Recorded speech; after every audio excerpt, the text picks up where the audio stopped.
joint way forward to increase Arctic security. What can the Kingdom of Denmark do more? What can US do more? What can NATO do more? The Kingdom of Denmark has already stepped up our own contribution by committing additional funds for military capabilities, not dock slates, but ships, drones, fighter jets, etc. And we are definitely ready to do more. The US has already a wide military access to Greenland.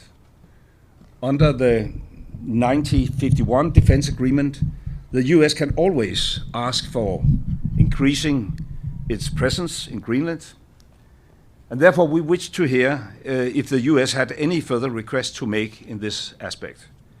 We would examine any such request constructively. Greenland is, through the Kingdom of Denmark, a member of NATO and has been that since the very founding of NATO in 1949 and is therefore also covered by Article 5. We have been pushing for quite a while in NATO for a stronger collective role in Greenland together with a number of allies, and we are eager to work with the US on advancing this agenda, and we are prepared to go further. Therefore, our aim was to find a common understanding on all these points and to launch, if possible, further in-depth work to deliver on them.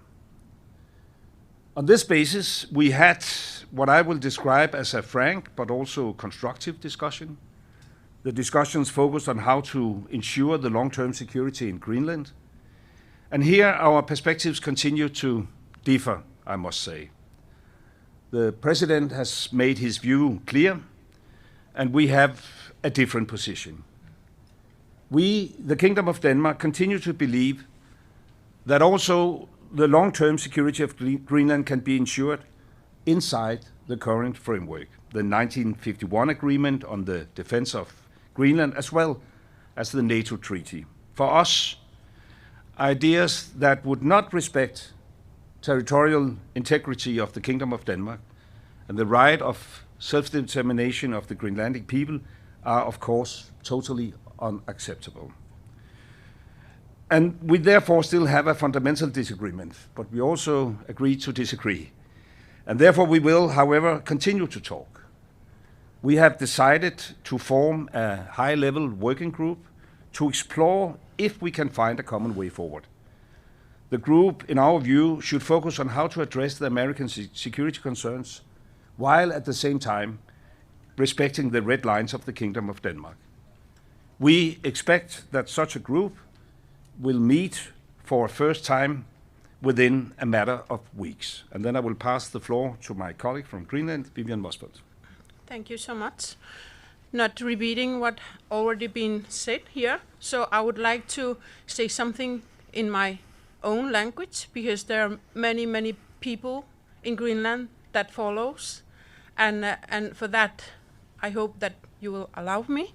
So, asesakka nunaqatikka naringiraartamas marinnaasusi ulloq uatsinnut pissanganarsimagoq oqaatigilagani ullumik ataatimiineq ingerlalluarsimammat aamalu inimi ataatimiiffigisatsinni атаққиқатигиинеқ ааллаавигалугу оқалеқатигиинери ингерланнеқарсимаммата массаккуллу сиуму саммисимик оқалеқатигиинерит ингерлаққиннissaанут аққутиник уярлеқатигииниссатсиннут исимақатигиисималлута. I think that our meeting today and our commitment to find the right path is something that gives us to be able to see forward. And by saying that, I also committed on what Foreign Minister Lars Løkke Rasmussen already said. So thank you for that. Thank you. And then I think we can take a few questions. Tom from BBC.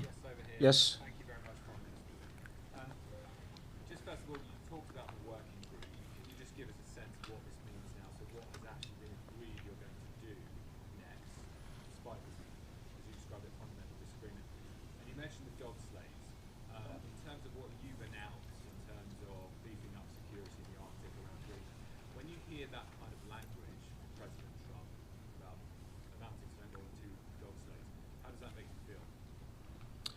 Well, that's actually quite a few questions at the same time.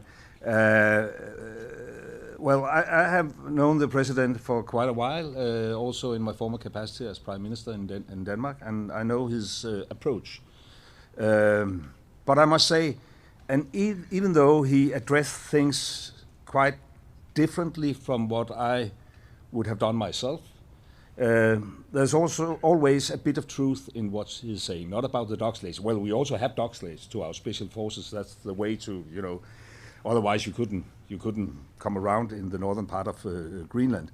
But I must say that, of course, we share to some extent his concerns. There is definitely a new security situation in the Arctic and the high north. All of us, transatlantic, took the peace dividend years ago, and we have the vision of keeping Arctic as a low-tension region. That's probably also why U.S. Themselves have decided to have a much softer footprint in Greenland. During the Cold War, at some stage, they had 17 different military installations and military bases. Now they only have one. They had like 10,000 personnel in Greenland. Now they have around 200. That's not our decision. That's a U.S. decision. And now the situation is entirely different. And of course, we have to respond to this. The big difference is whether that must lead to a situation where U.S. acquire Greenland, and that is absolutely not necessary. I mean, we have the long-lasting diplomatic relation, the longest-lasting diplomatic relation with U.S. that any U.S. ally has, 225 years in a row. And we have a perfect framework which could be used. And therefore, to answer your question, even though we wasn't so successful that we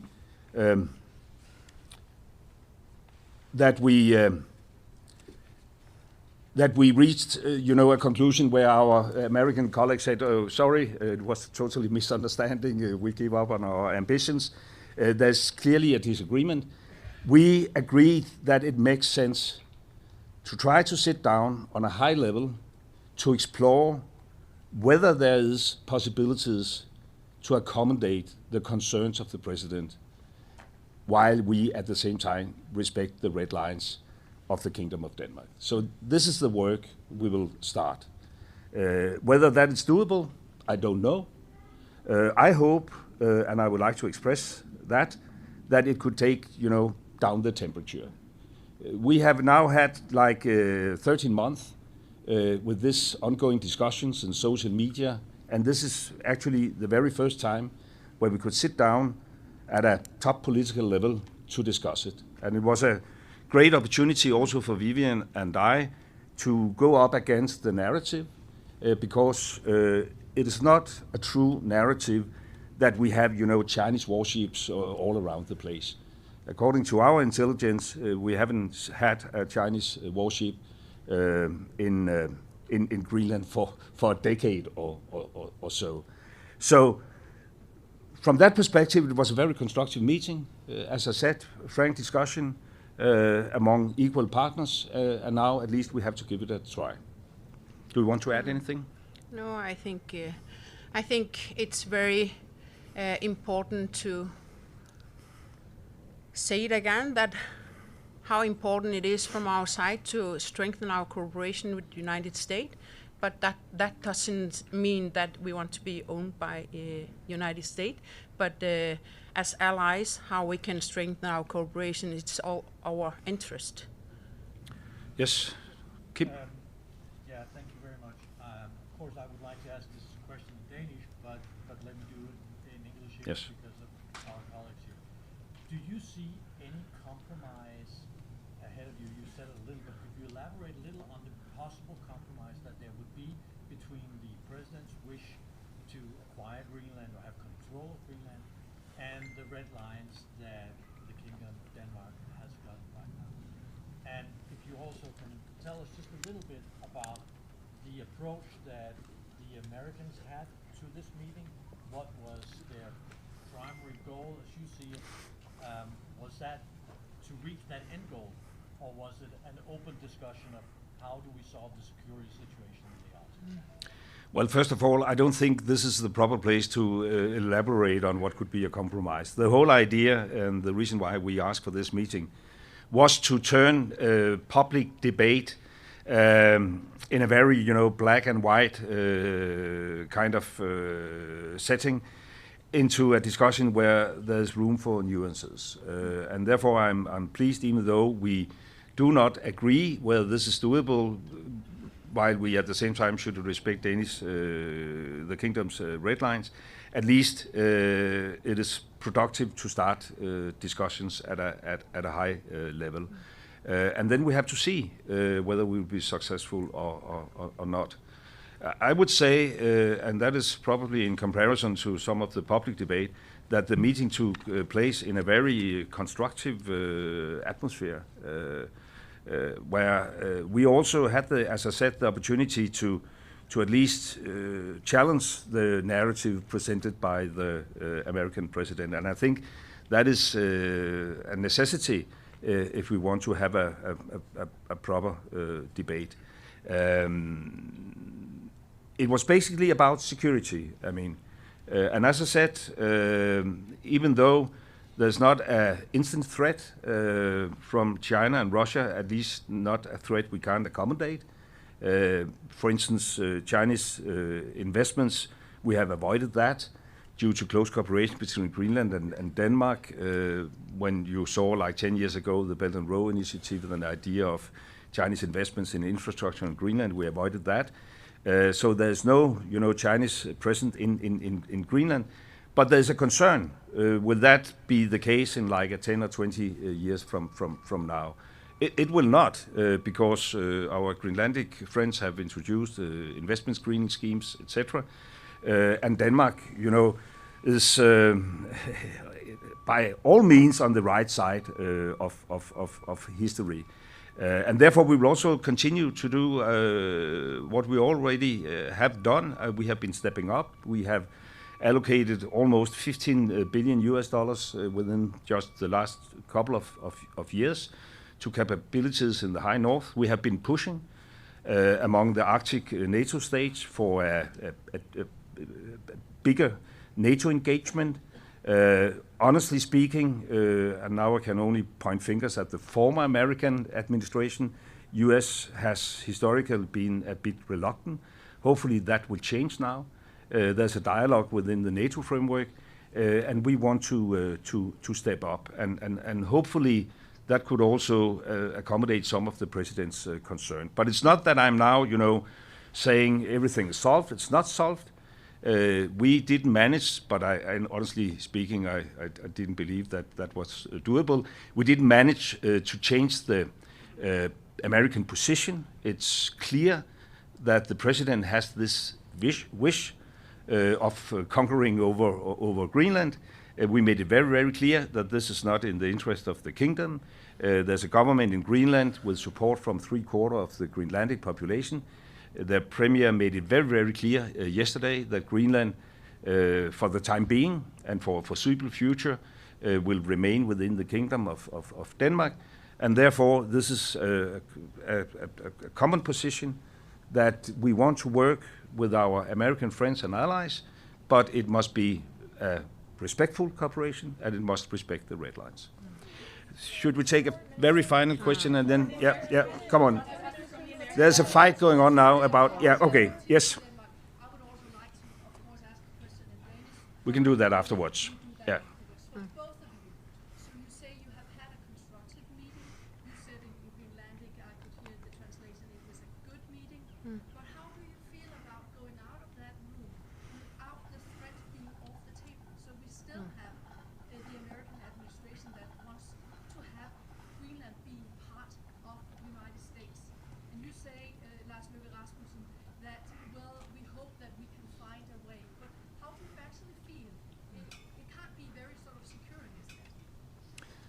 Vivian? I think that it's never been so important to initiate that we are allies we are friends. We have been cooperated in many years. We have history together. So it's all our interest to find the right balances. So I don't think I can say it longer than that. Of course, we have work to do in the future, and for us the most important is that you find the normalized relationship we used to have, and it's very important. And I think that we have initiated so many times where we stand and our geopolitical and location and everything that is very important, and we do it as an ally, and we do it. Of course, it's also our interest that Greenland's positions and how we do it, that you do it on behalf of the allies. And yes. Yeah, that will be the final question. That will be the final question. Mark Sloan from Sky News. Can I just ask you about the emotion of this moment? What did the administration, what did Trump's team say to you when you presumably told them that you can't just take over a people, you can't just take over and acquire a nation? Was there any discussion about, did they appreciate that perspective, or for them is this simply about security? I think that what we have been saying, that the meeting is been on a respect way, and we have shown where our limits are, and from there I think that it will be very good to look forward, and this high level group that is going to work together. As I'm already saying, that it's all our interest to find the right path. It's all according to the security in Northern Hemisphere. So I don't want to say more than what we discussed in the closed meeting room, but I would like to have this. How do you say it in English? Hope for a more mutual understanding and trying to find the right balances is equally from all countries. It is, of course, very emotional for all of us, and of course, particularly for people living up in Greenland, but also for people in Denmark. We have 17,000 Greenlandic people living in Denmark. It sums up to like 1/3 of the Greenlandic population. We have a lot of Danes living in Greenland, more than 1 out of 10, which just emphasize that Denmark and Greenland are, integrated, and it has been that for centuries. And we look at ourselves as U.S. closest allies. I've had this discussion with the president previously. In Afghanistan, we had exactly as many casualties as U.S. And I know very well that, the future is not necessarily about the past, but I think it is important also to have the past in mind. And we are eager to fulfill our promises. And even though our view on the situation right now around Greenland differs from public statements in U.S., we share the concerns in a long-time perspective. And we want to work closely with U.S., but it must, of course, be a respectful kind of cooperation. And we both took the opportunity, of course, also to express that it is not easy to think innovative about solutions when you wake up every morning to different threats. Whether that will have an impact, I can't say for sure, but I can only say that it is in everybody's interest, even though we disagree, that we agree to try to explore whether it is doable to accommodate some of the concerns while at the same time respecting the integrity of the Danish kingdom's territory and the self-determination of the Greenlandic people. Thank you.